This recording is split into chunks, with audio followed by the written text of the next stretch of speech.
अभी तक हमने सभी तरह के फार्मूले जो है वो सीख लिए हैं। अब हमको क्या है, खेती शुरू करना है। पर खेती शुरू करने के पहले एक भूमि उपचार का जो कोर्स है उसको हम एक बार फिर से रिवाइव करेंगे, क्योंकि मिट्टी शुद्ध होगी, सजीव होगी, शक्तिशाली होगी और फिर संस्कारित होगी, तब उत्पादन मिलता है। मिट्टी पहले क्या होगी? शुद्ध होगी, फिर सजीव होगी मतलब जीवित होगी, फिर शक्तिशाली भी होगी जीवित होने के साथ, और फिर संस्कारी। 4 कर्म पहले आवश्यक है मिट्टी का। तो भूमि उपचार में ये कोर्स हम पूरा करते हैं, उसको मैं संक्षिप्त में आपको ये बताओ, कितने कितने गांव में सुना है बड़े बुजुर्ग कहते हैं कि मिट्टी तो मरी हुई है, कहते हैं कि नहीं? हैं? सुने हैं कहते हुए ना? इस पे तो कुछ नहीं हुआ, मिट्टी मरी हुई है, तो जो अपने अनुभव के आधार पे कहते हैं। अभी मैं साइंटिफिक आपको बता देता हूं। पहला तो क्या है,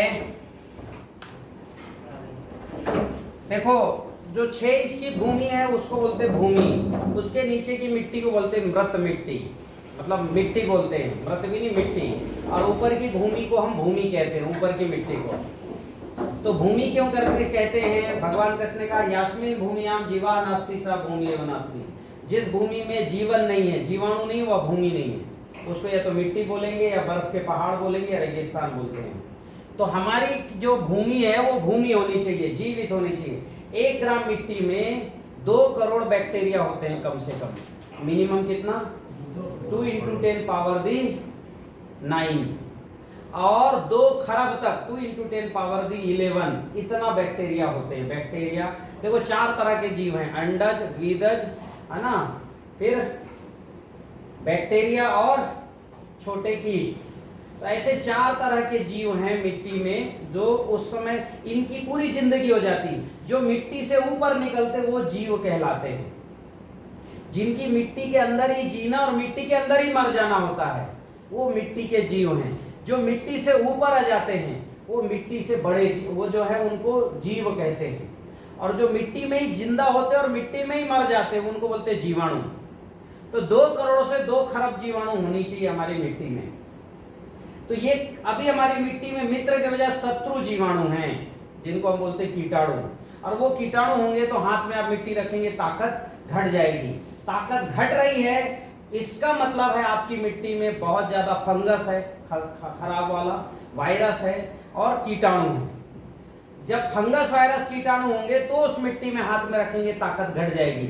आपके केवल ये पीछे वाला खेत, 4.5 एकड़ वाला खेत, जिसको 10 नंबर खेत कहते हो, उसी मिट्टी को हाथ में रखे तो ताकत नहीं घटी। किसने रखा था हाथ में मिट्टी?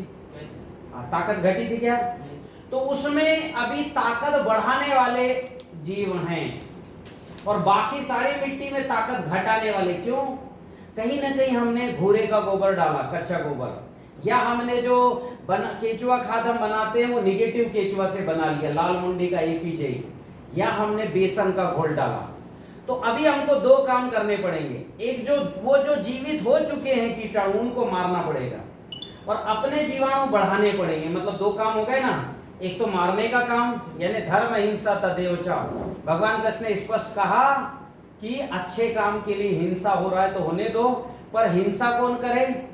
आपको नहीं करना। प्रकृति ने हिंसा की व्यवस्था रखी है। जैसे चूहे ज्यादा हो जाए तो अपने आप बिल्ली आ जाती है, उसको बताना नहीं पड़ता बिल्ली को, उसको पता लग जाता है किस घर में चूहे ज्यादा है। तो प्रकृति में कोई चीज ज्यादा होगी, वहां पर उसको खत्म करने वाला जीव आ ही जाता है। इस हिंसा के द्वारा हिंसा करना, ठीक। तो ये प्राकृतिक जो है कीट नियंत्रण की व्यवस्था, उस व्यवस्था से कीट नियंत्रण। आपको ना रासायनिक से नियंत्रण करना है, ना आयुर्वेदिक पद्धति से करना है। मतलब आपको मारने के लिए आपको काम नहीं करना है, आप काम कर रहे हो, मतलब वहां हिंसा है। प्रकृति को हिंसा करने दो। जैसे जंगल में बहुत ज्यादा हिरन हो गए तो शेर की संख्या अपने आप बढ़ जाएगी, ठीक है। शेरनी 2 बच्चे देना शुरू कर देगी और शेर की संख्या बढ़ जाएगी, अपने आप हिरन कम हो जाएंगे। तो प्रकृति का हर चीज कंट्रोल। तो अभी हमारी खेती में क्या क्या समस्या है देखो। पहली समस्या तो ये क्या है, मिट्टी निगेटिव है, ये पहली समस्या। दूसरी समस्या क्या है, मिट्टी सख्त है। क्या है, सख्त है। फिर तीसरी समस्या, मिट्टी का पीएच, पीएच यानी क्या है, कल बताया था, पोटेंशियल ऑफ पावर, ताकत पकड़ने की क्षमता। मिट्टी का पीएच जो है असंतुलित है, मतलब पौधा जो ताकत खींचेगा मिट्टी से उसका संतुलन ठीक नहीं है। तो मिट्टी में ताकत भी है पर संतुलन पीएच ठीक नहीं है तो खींच नहीं पाएगा। जैसे हम जो है मैंने कल बताया था कि वो सटक लगा के हम नारियल पानी पीते हैं, तो सटक पतली हो तो नहीं पी पाएंगे, बहुत ज्यादा मोटी सटक हो तो भी नहीं पी पाएंगे, पोली सटक, तो असंतुलित है। फिर चौथा है मिट्टी का पीएच, मिट्टी का ईसी, ईसी यानी इलेक्ट्रिक कंडक्टिविटी ठीक नहीं है। मतलब हमने आपके कंधे पर हाथ रखा और आपके दिमाग को पता ना लगा किसी ने कंधे पर हाथ रखा है, छोटी घटना है कि बड़ी घटना है, बहुत बड़ी, पता ही नहीं लग रहा है। तो मिट्टी में अगर आपने बीज फेंक दिया और मिट्टी का ईसी ठीक नहीं, इलेक्ट्रिक कंडक्टिविटी, तो उन बैक्टीरियाओं को पता ही नहीं लगेगा कि बीज है यहां पर। तो इलेक्ट्रिक प्रवाह, विद्युत तरंग, ये भी ठीक होना चाहिए मिट्टी का, बहुत महत्वपूर्ण फैक्टर है भी। पांचवा क्या है, मिट्टी में खरपतवार बहुत हैं। क्या है, खरपतवार। और खरपतवार जो है, जब मैं पढ़ाई करता था तब एक ने पीएचडी किया था, 57% उपज घटाता है। आज तो मेरे ख्याल से 200% से ऊपर मतलब उपज घटा देता है, 200%, यानी जहां 30 कुंटल होना है वहां 10 कुंटल कर देता है, खरपतवार इतना बढ़ता है। छठी क्या समस्या है मिट्टी की, कि मिट्टी में जो है सूक्ष्म तत्व नहीं है। क्यों नहीं है सूक्ष्म, और आजकल तो मुख्य तत्व भी नहीं है, मुख्य तत्व भी नहीं है। क्यों नहीं है, पिछले 10 साल से खेती की जोताई हो रही बड़े बड़े ट्रैक्टरों से, तो क्या हुआ, जो फास्फोरस और पोटास जैसे हल्के तत्व वो बह गए, और जो जिंक, मैग्नीज और आयरन, निकल, बोरान जैसे तत्व हैं वो अंदर चले गए। क्योंकि जब भी जोताई हुई और बारिश हुई ऊपर से बहुत ज्यादा स्पीड से, तो जो भारी तत्व वो कहां चले गए, नीचे, 6 इंच के नीचे, और जो हल्के तत्व हैं वो तो ऊपर के क्या बचा, केवल सिलिकॉन बचा। और सिलिकॉन के भरोसे, सिलिकॉन यानी रेत, सिलिकॉन के भरोसे खेती नहीं होती, खेती होती फास्फोरस के, पोटास के। फास्फोरस होगा तो तना बनेगा, पोटास होगा तो दाना बनेगा, कैल्शियम होगा तो फूल आएगा, सल्फर होगा तो पौधा सख्त होगा, मजबूत होगा, आयरन, मैग्नीज और बोरान होगा तो फूल अच्छे, फल अच्छे आएंगे, कैल्शियम होगा तो दूध भरेगा। तो ये सारे तत्व मिट्टी में होने चाहिए, वो बह गए या नीचे चले गए। फिर और क्या समस्या है खेती में, 8। खेती में जो है अगली जो समस्याएं हैं मिट्टी में, वो है मिट्टी में वापसा नहीं बनता। वापसा,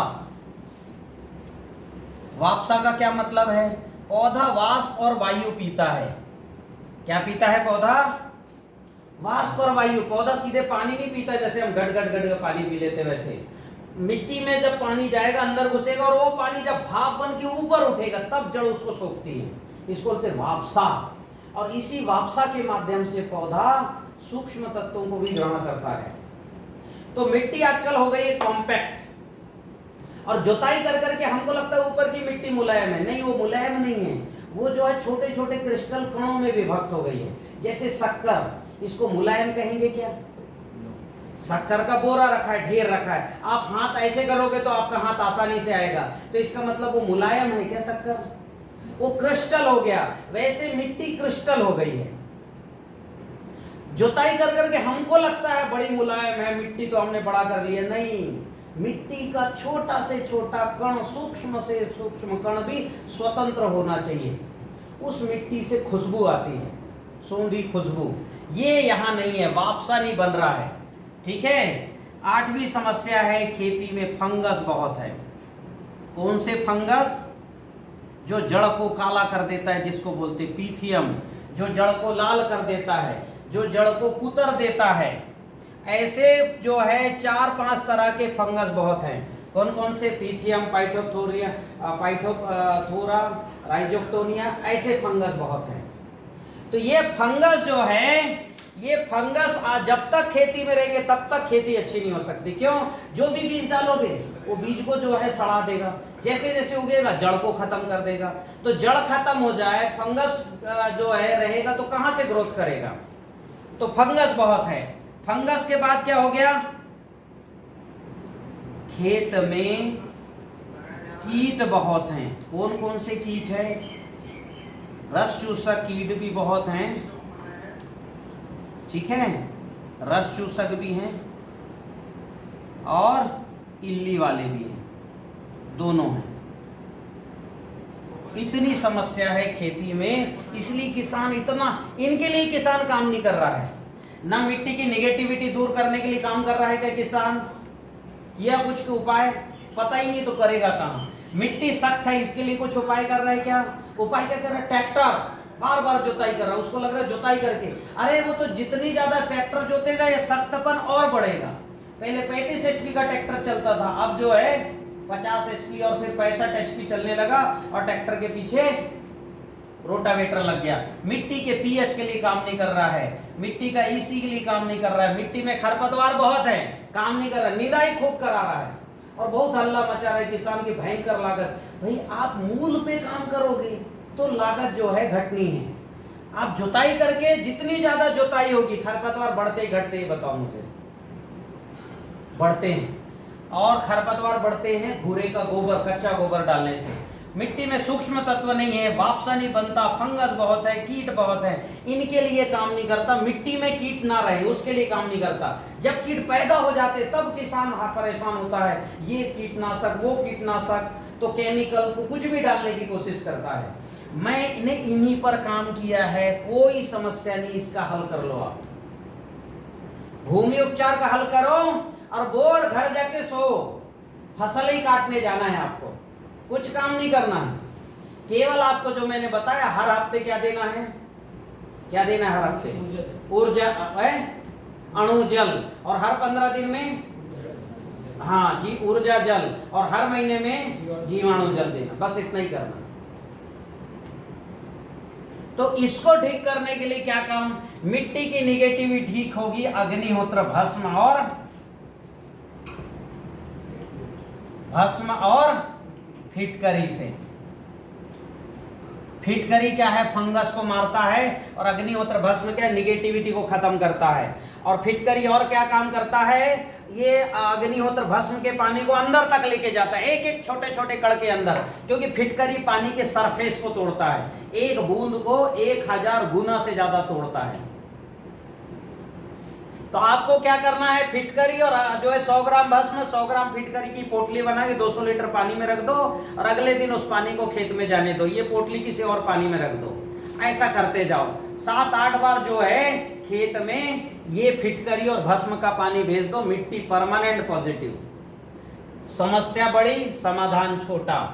फिर मिट्टी सख्त है, इसको खत्म करने के लिए आपको क्या करना पड़ेगा कि मिट्टी में एक और मिट्टी में समस्या है, मिट्टी में कार्बन नहीं है, ठीक है। ये 10वां नंबर की समस्या बीच में लिख देता हूं, मिट्टी में कार्बन की कमी।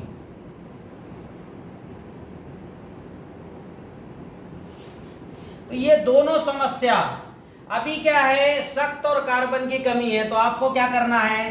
पहले तो अगर तिल की खेती, तिल 6 किलो तिल बोना है, 6 kg तिल बोकर जमीन में गड़ा दो, जीवन भर में 2 बार करो।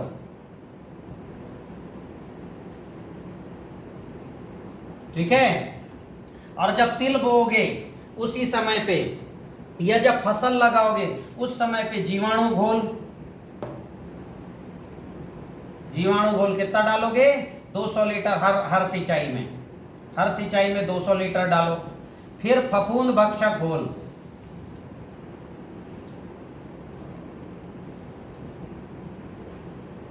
कल बनवा दूंगा फफूंद भक्षक घोल। ये फंगस को खाने वाला इसमें जो है बैक्टीरिया है, ये डालो 100 लीटर, ठीक है। और फिर जैव रसायन आज हमने अभी बना के आ रहे हैं जैव रसायन, ये डालो हर सिंचाई में 10 लीटर। और क्या है, सडरस डालो हर सिंचाई में 10 लीटर। इतना करो केवल, आप ये काम 10 बार कर लो। कितने बार? आपकी मिट्टी बिल्कुल, उसका कार्बन भी बढ़ जाएगा और मिट्टी जो सख्त है वो भी बिल्कुल मुलायम हो जाएगी, और ऐसी मुलायम कि उसमें जुताई की जरूरत नहीं रहेगी फिर कभी ना। हल बैल से जोतना ना ट्रैक्टर से जोतना है, एक बार एक कोर्स पूरा करो बस, ठीक। फिर मिट्टी का पीएच, आप ये काम पूरा करो, इससे मिट्टी का पीएच भी ठीक हो जाएगा। मिट्टी की इसी, ये ऊपर वाला काम जीवाणु घोल, फफूंद भक्षक घोल, जैव रसायन से ड्रस करो, इसी भी ठीक हो जाएगी। खरपतवार कम होना है तो आपको क्या है कि हर माह, ठीक है, क्या करना है, हर माह या हर 15 दिन में, सॉरी हर 15 दिन में जो हमने भस्म रसायन बनाया 1 kg भस्म रसायन, ठीक है, या 15 किलो नहीं 25 किलो आपका गोवर्धन खनिज खाद,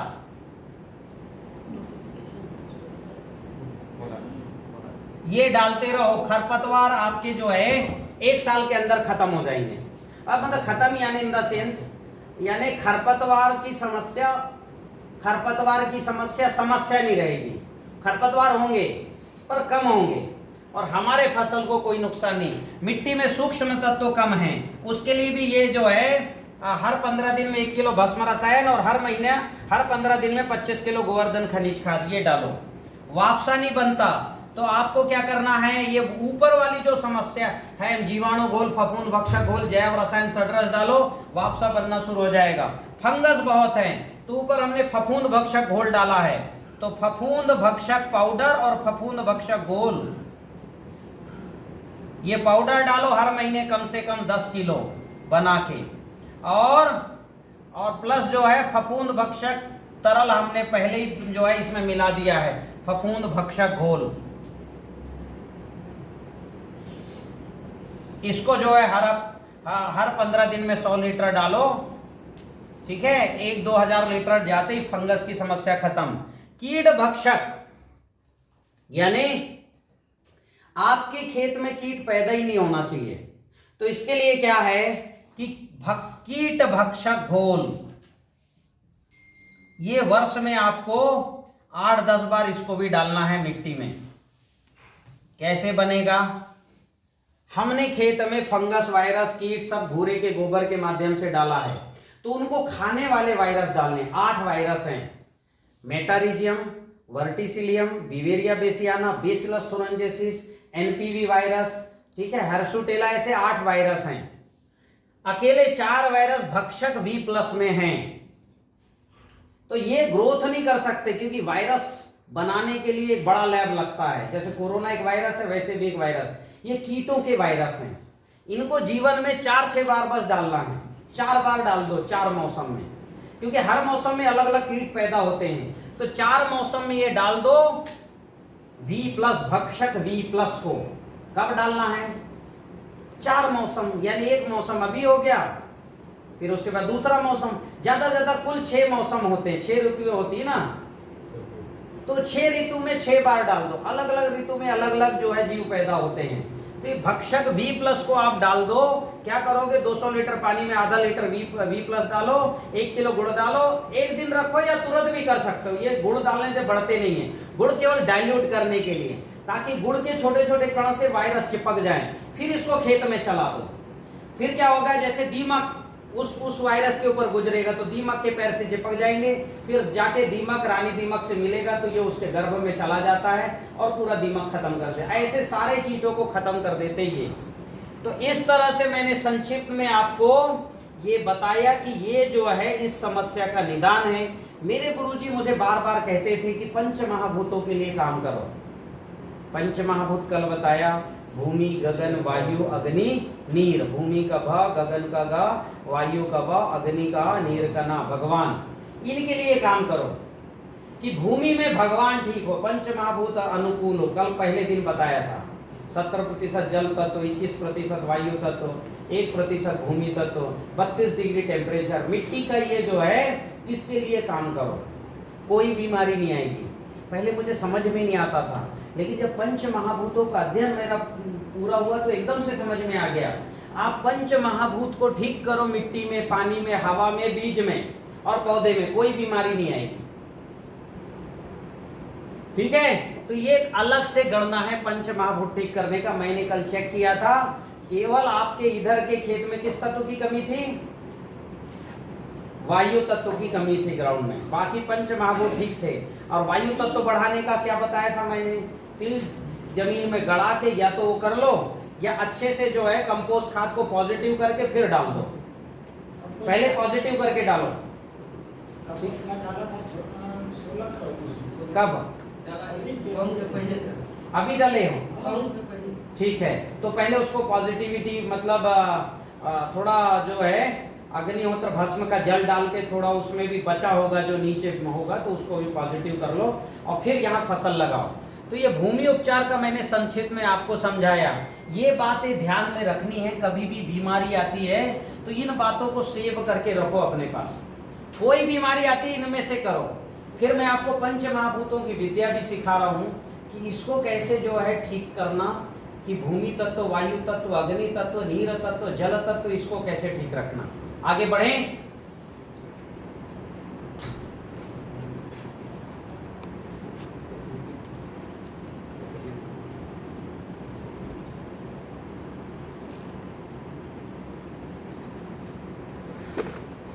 ठीक, हाँ, एक मिनट। हाँ।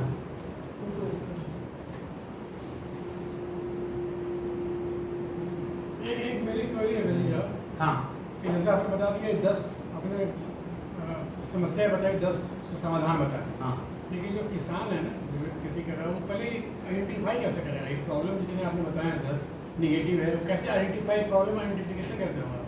जैसे मिट्टी निगेटिव है, इसका आइडेंटिफिकेशन तो हाथ में रखो, ताकत घट गई। ये आप सबको बताते हैं? सब बताते हैं, ये हमने सिखा दिया। सब सीख गए कि नहीं सीख गए? इसी वगैरह सब सिखा दिया। ठीक है, अब मिट्टी सख्त है ये समझने का है कि मिट्टी कैसे सख्त है, ये देखना पड़ेगा। फिर मिट्टी में कार्बन की कमी, ये तो लैब में जांच से होता है।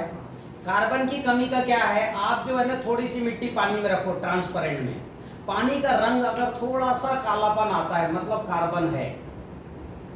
ठीक है, थोड़ा बदलता है। मिट्टी का पीएच कैसे चेक करोगे?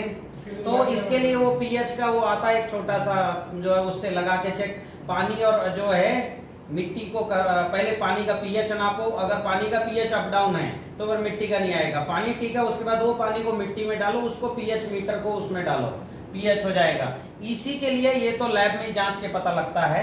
मिट्टी में खरपतवार बहुत है, ये तो किसान देख लेता है। सूक्ष्म तत्व तो नहीं है, ये भी लैब में जांच करके ही होगा, या तो हमारे माला के प्रयोग से होता है। इस पर लोग जो है भरोसा नहीं करते हैं, पर मैं तो करता हूँ। अगर मेरे माला ने कह दिया इसमें जिंक कमी है या कैल्शियम कमी, आप दुनिया के लैब में जांच करा लो, कमी ही आएगी। ये एक विशेष विद्या है और वो अभी आपको नहीं सिखा सकते, उसके लिए विद्या ही है। तो फिर उसके बाद अभी लैब में जांच कर लो, वापसा नहीं बनता तो आपने देखा होगा मिट्टी में पर्याप्त अगर ग्रोथ नहीं होती, मिट्टी जैसे अभी यहाँ पीछे जो है ना, पीछे मैंने देखा प्लांट में ग्रोथ नहीं आ रहा है तो वापसा नहीं बन रहा है। मिट्टी बहुत मुलायम है, लेकिन मिट्टी में एक वापसा तो नहीं बनता है, मतलब वायु तत्व की कमी है पूरे खेत में, मैंने जांचा है।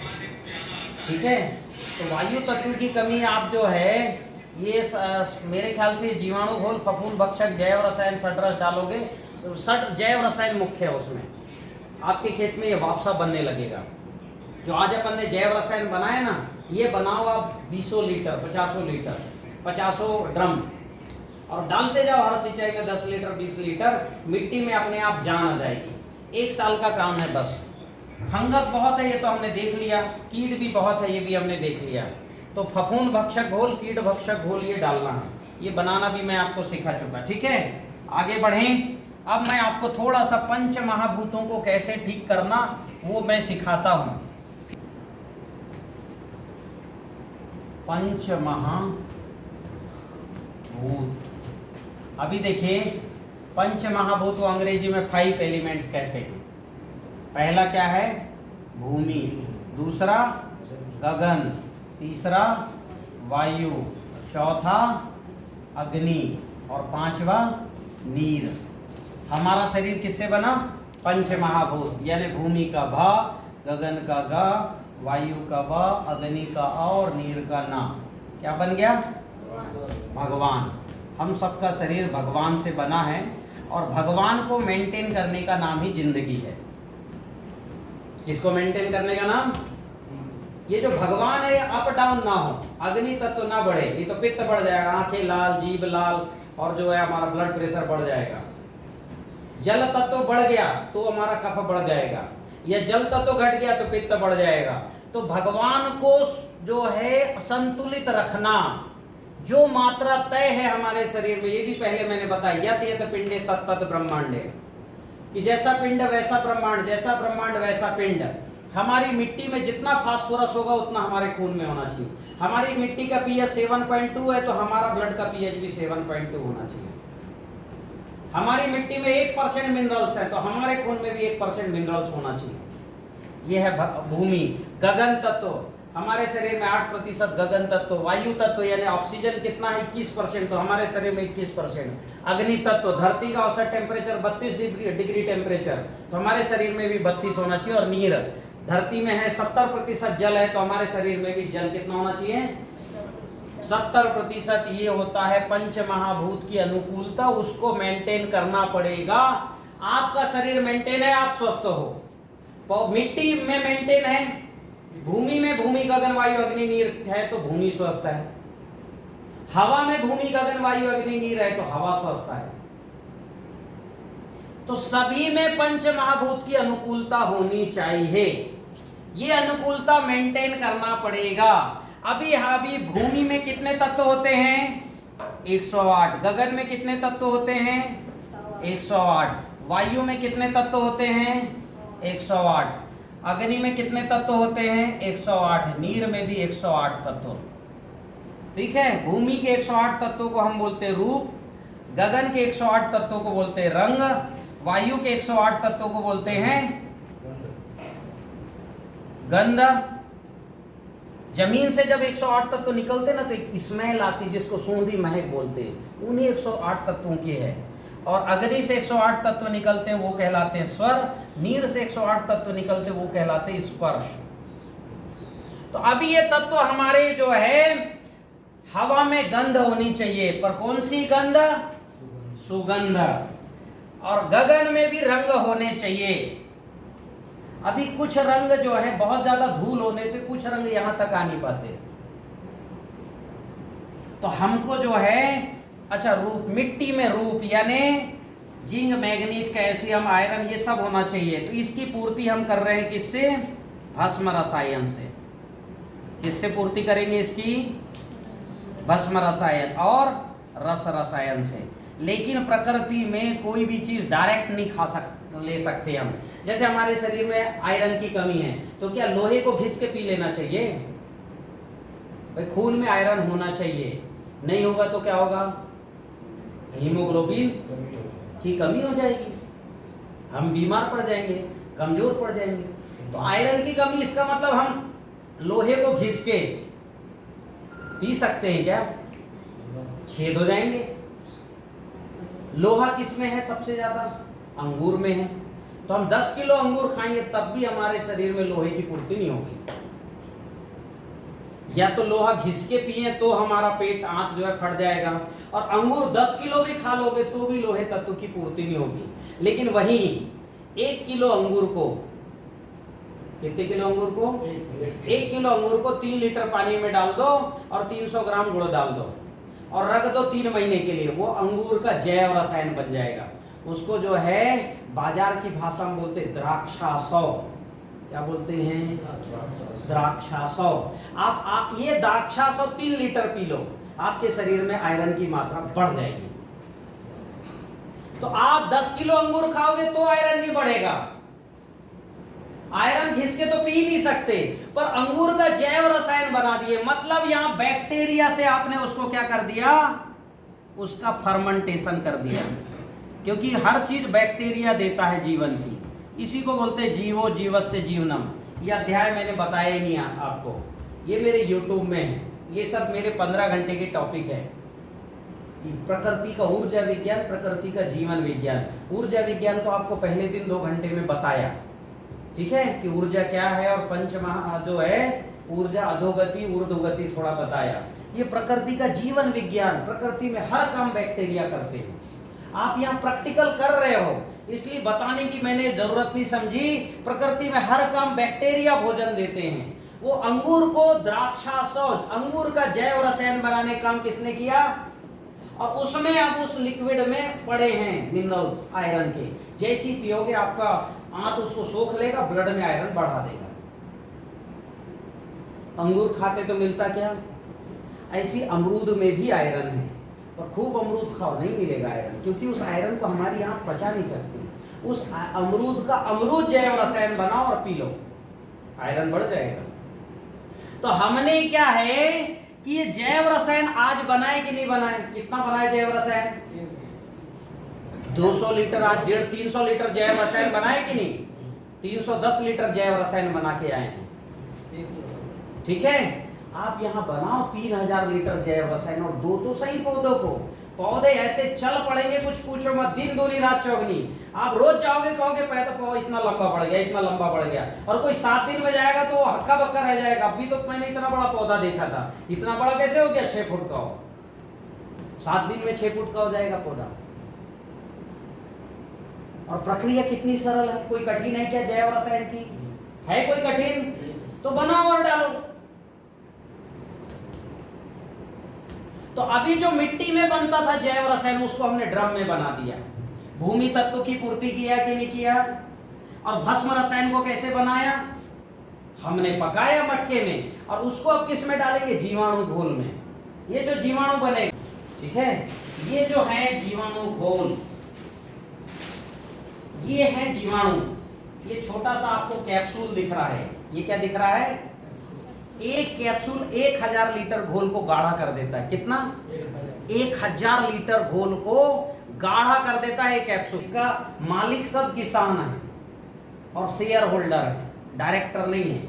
अब ये कैप्सूल हमने नहीं बनाए, भारत सरकार ने बनाए हैं, IISR केरला। कौन बना रहा है, 4 तरह के कैप्सूल IISR केरला का, 3 तरह के कैप्सूल की टेक्नोलॉजी हमारी है। और ये टेक्नोलॉजी, एक कैप्सूल 1000 लीटर, 7 कैप्सूल है, 5 से 7000 लीटर घोल गाढ़ा हो जाता है मात्र छोटे से कैप्सूल से। और ये कैप्सूल वाला घोल बनाओगे ना, 4 दिन बाद देखना उसमें उबाल आती रहती है, ऐसी जैसे अंदर से बुलबुले तेजी से निकलते रहते, पानी घूमता हुआ दिखता है, गाढ़ा हो जाता है घोल। इसके 1 ml में 1 खरब से ज्यादा बैक्टीरिया आते हैं, 2 × 10⁻12, और प्रति एकड़ का खर्चा है मात्र 200 से 250 रुपए। कितना खर्चा है, प्रति एकड़ 200 से 250 रुपए का खर्चा है किसान को। एक सेट 10 एकड़ से लेके 20 एकड़ में घोल बना के डाल दो, ठीक। तो अब क्या हो गया, बैक्टीरिया का घोल बना के हमने डाला ये। अच्छा, इसमें कैप्सूल कल्चर में 102 बैक्टीरिया आते हैं। कितने बैक्टीरिया, मैं कितने तत्व आपको बताया हूं, अभी प्रकृति में है 102 तत्व, और भस्म रसायन में 82 तत्व आ चुके हैं। इतना ही साइंटिफिक डाटा, 82 तत्व हम मटके में हैं हमारे, और बैक्टीरिया 102 हैं। मतलब जितने अणु उतने जीवाणु हमने एस्टेब्लिश कर लिया है। बस आपको क्या करना है, जो मटके में भस्म रसायन बनाया हो, 1 किलो को 100 लीटर जीवाणु घोल में डालना। कितने लीटर में, 100 लीटर में। अब ये जीवाणु घोल कैसे बनाना बहुत अच्छे से बता चुका, लेकिन आपको फिर भी बता दे रहा हूं।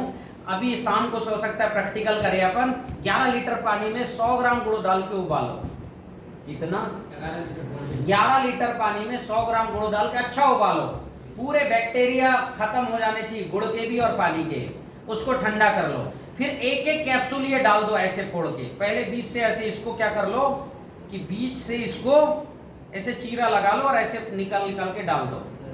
कितने कैप्सूल, 7। और इसमें आधा लीटर जामन भी आया है। जामन क्या है, ग्लूकोज सुक्रोज फ्रुक्टोज का लिक्विड है। ये बैक्टीरिया का त्वरित भोजन है।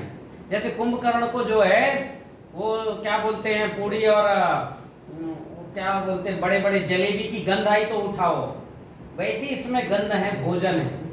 ये डार्विन सी तोड़ के बाहर आएंगे और ग्रोथ शुरू, 7-8 दिन में हल्का गाढ़ा हो जाएगा आपको, वो कहलाएगा मदर कल्चर। इसमें से 2 लीटर निकाल के 200 लीटर पानी में डालना है, 2 लीटर छाछ डालना है, 2 लीटर जैव रसायन डालना है। अभी जैव रसायन नहीं तो बहुत ज्यादा पके फल, ठीक है, बहुत पके फल, कोई भी बहुत ज्यादा पके फल पिलपिले, ठीक है। 2 तुलसी का पत्ती डालना है, 6-7 दिन रखना है, वो तैयार गाढ़ा घोल बन जाएगा। वो है जीवाणु घोल। उस जीवाणु घोल में 1 किलो भस्म रसायन डालना, कितना, तो ये 6-7 दिन और, यानी कुल 15 दिन में आपका सूक्ष्म तत्व, बैक्टीरिया द्वारा खाया हुआ सूक्ष्म तत्व रेडी हो गया। इस सूक्ष्म तत्व को आपको क्या करना है कि सिंचाई में चलाना है, तो 15 लीटर पानी में 2 लीटर, ये 13 लीटर पानी 2 लीटर अणु जल, वो अणु जल कहलाता है। तो ये जो है जीवाणु घोल में जो आप भस्म रसायन डालोगे 7 दिन बाद, वो क्या कहलाएगा, अणु जल। तो 2 लीटर अणु जल का स्प्रे करो और हर जो है हफ्ते 1 एकड़ में 100 लीटर अणु जल दो। कितने हफ्ते, हर हफ्ते। कब तक देना है, 1 साल या 2 साल। 2 साल में जब आपका केचुआ आना शुरू हो जाएगा, इंडोजेक, तब ये भी डालने की जरूरत नहीं, क्योंकि बैक्टीरिया का कोर्स तो हो चुका होगा 2 साल में, फिर कुछ नहीं करना। तो हमने जैव रसायन और भस्म रसायन माध्यम से एक ही, गगन तत्व नहीं है। तो मैंने कल आपको बताया था रंग चिकित्सा, बताया था कि नहीं बताया था। और गगन तत्व का प्रतिनिधित्व करता है गौमूत्र, या तो 100 लीटर गौमूत्र 1 साल में डालना है। कितने साल में, हर सिंचाई में 10 लीटर गौमूत्र जमीन में जाने दो, गगन तत्व की पूर्ति, मिट्टी में गगन तत्व ठीक हो जाएगा। फिर है वायु तत्व, उसके लिए गंध चिकित्सा कल मैंने बताया था, क्या बताया था। और बहुत अच्छा जो है टूल किट कल हमने देखा कि जला दो, सुगंध आता रहेगा और पूरे खेत में वातावरण ही सुगंधित रहेगा, कोई बीमारी नहीं होगी, फसल अच्छी चलेगी, ठीक है। हाँ, और गंध चिकित्सा के लिए क्या क्या बनाना वो भी कल मैं आपको बता चुका हूं, क्या क्या सामग्री है, ठीक है। स्वर, अभी क्या है कि अग्नि तत्व तो ठीक रखना है, किसका ठीक रखना है, खेत का। तो आप जो है सुबह शाम शंख बजाइए, क्या बजाएं, शंख बजाइए, अग्नि तत्व तो ठीक हो जाता है। या सुबह शाम अग्निहोत्र कीजिए। अग्निहोत्र का विकल्प शंख नहीं, ये बता देता हूं। अग्निहोत्र एक कंप्लीट अपने आप में है। शंख तो केवल क्या है कि जो है तुरंत में मान लो किसी तरह की हमारे शरीर में कंपन है, उसकी पूर्ति है, तो अग्निहोत्री इसमें लिखिए, सुबह शाम अग्निहोत्र करो। तो क्या हो गया कि अग्नि तत्व ठीक रहेगा। किसका ठीक रहेगा, सुबह शाम अग्निहोत्र करने से अग्नि तत्व किसका ठीक रहेगा, पौधों का। जो वहां रहेगा उसका, तुम इंसान का तो रहेगा ही रहेगा, पौधों का भी। और नीर स्पर्श, स्पर्श में कल मैंने बताया माता गंगा का प्रार्थना करना, माता गंगा से क्या करना, प्रार्थना करना। ऐसा करोगे तो क्या हो गया, स्पर्श की प्रक्रिया आपकी जो है ठीक हो जाएगी। तो ये बताओ अभी कोई बड़ा भारी काम है क्या है, केवल भस्म रसायन जैव रसायन भारी काम है, वो हमने आज किया है। गौमूत्र हर जो है 10 लीटर देना हर सिंचाई में। गंध चिकित्सा करना, ये कर सकते सुबह शाम, जब अग्निहोत्र करने जाएंगे तो गंध चिकित्सा का जला दो, अग्निहोत्र करके चले आओ। और माता गंगा से प्रार्थना करना हर सिंचाई के पहले, एक फूल रखना और बोलना, हे गंगा माँ, यह जल मेरे इन फसलों के पोषण, नाम लेना चाहो तो, लौकी की फसल, गिलकी की फसल, करेले की फसल, मेरी 4 बीघा में लौकी गिलकी करेले के फसल के पोषण के लिए है, नाम लेना उन फसलों का। कृपया आप अपनी शक्ति प्रदान करें, हे ईश्वर इस कार्य मेरी मदद करें, इतना बोलना है बस। और हमने ये प्रयोग देखा, कल किस पे कराया था, तुम पे कराया था, और एक दिन किस पे कराया था ये प्रयोग, आज हमने इन पे कराया प्रयोग, ठीक है। कराया, सीखे कि नहीं सीखे कि भैया कैसे प्रार्थना करने से तो ये 5 महाभूतों का संतुलन ये भी ठीक हो गया, ठीक है। अब आगे हम बढ़ते हैं कि इतना काम कर लो कोई बीमारी नहीं आना है। आज खेती में सबसे बड़ी समस्या है बीमारी, ये बीमारी है वो बीमारी है, फसल ही नहीं बढ़ रही है। तो ऐसा नहीं हो रहा है, अगला काम केवल आपको है, केवल इतना करो, इसके का आगे का काम है नक्षत्र पर लगाना। बीज कब बोना? नक्षत्र आधारित खेती ही करना। मेरे गुरु कहते थे नक्षत्र पर बीज लगाओ, कोई बीमारी नहीं आती है। पहले घाघ बड्री के दोहे और तमाम दोहों में, पराशर संहिता में, ठीक है, वृक्षायुर्वेद में नक्षत्र बताया है किस नक्षत्र पे लगाना। कोई इसका चिंतन ही नहीं करता आजकल, तो कभी भी लगा देते हैं। तो ये कैलेंडर, अभी एक ही कैलेंडर है हमारे पास। किसके पास है कैलेंडर? लेके आओ कैलेंडर। ये 10 कैलेंडर बुला लो और सबके पास कैलेंडर रहे, और जितना पढ़ो इस कैलेंडर में अधिकतम चीजें मैंने लिखने की कोशिश की है। ये कैलेंडर मेरा 3रे साल का कैलेंडर है। पूरी दुनिया में इतना अच्छा कैलेंडर नहीं होगा एग्रीकल्चर का, ये मेरी गारंटी है। मुझे तो दे दो। हाँ, एक ही लाए हैं यहाँ पे, ये भेंट करने के लिए लिखे आए थे। तो यह तो देखते हैं क्या है। मैं निकला घर से तो जहां तहां गया तो काफी कुछ लोगों ने ले ही लिया। तो ये क्या है कैलेंडर में, ये नीचे लिखा है कब क्या लगाना। और अगला काम क्या है? अगला काम ये है कि इस कैलेंडर में हर महीने ये भी लिखा है कि क्या क्या पूर्व तैयारी करना। ताराचंद बेजी कृषि तकनीक में क्या क्या पूर्व तैयारी करना है, ये लिखा है इसमें। इसका पीडीएफ भी है। ठीक है, हाँ पीडीएफ भी है इसका। 50 कैलेंडर तो भिजवा दो। हाँ, तो ये जो है, और मेरे सारे फार्मूले भी हैं इसके पीछे। जैव रसायन, रस रसायन, भस्म रसायन सब हैं। अब ये नक्षत्र आधारित खेती, आपको जिस दिन जिसका लिखा है कि फलदार वृक्ष अब लगाना, फूलदार अब लगाना, उसी दिन जो है लगाना। और लगाना कैसे, मैंने बीज की प्रक्रिया कल बता दी है। क्या बताया? पहले बीज को धूप, सूर्य का प्रकाश दिखाओ। सबसे पहले तो है ये आखा तीज में चंद्रमा का प्रकाश दिखाना चाहिए। और क्या है, शरद पूर्णिमा के दिन बीज जो है ना रखो किस पे? छत पे, और नाप के रखो 100-100 ग्राम सब बीज को छत पे। और दूसरे दिन फिर नापो।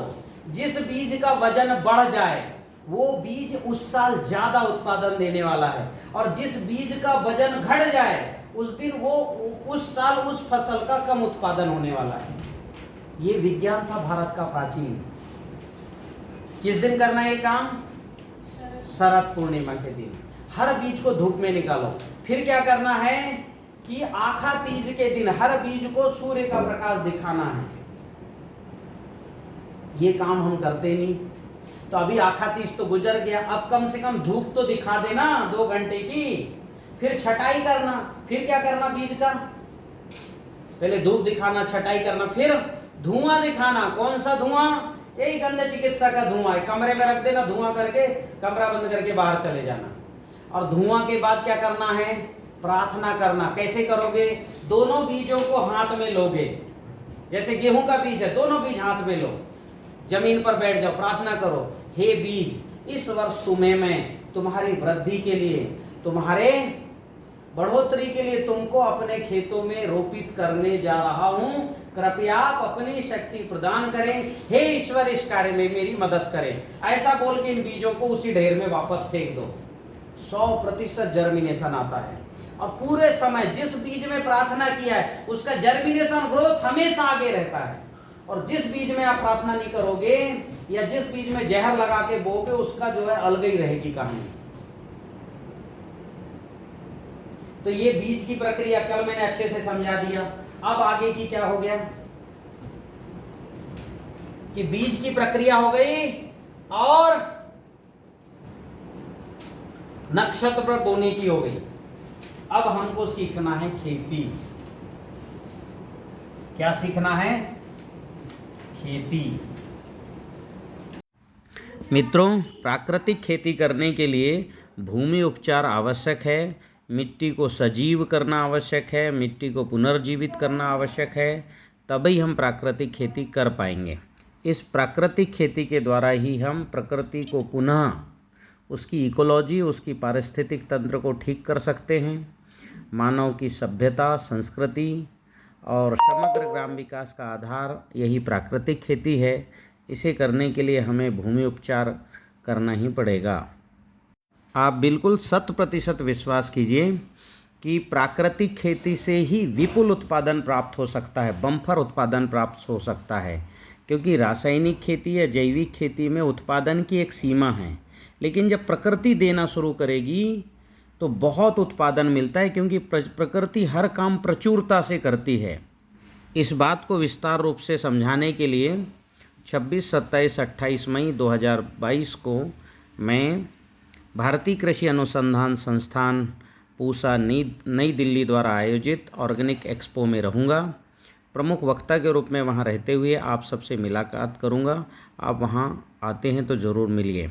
भूमि उपचार की इस प्रक्रिया का पूरा वीडियो आपने देखा, इसके लिए बहुत बहुत धन्यवाद। मेरा यह यूट्यूब चैनल ताराचंद बेलजी की पाठशाला को आप सब्सक्राइब कर लें, अपने मित्रों को शेयर भी करें। बहुत बहुत धन्यवाद।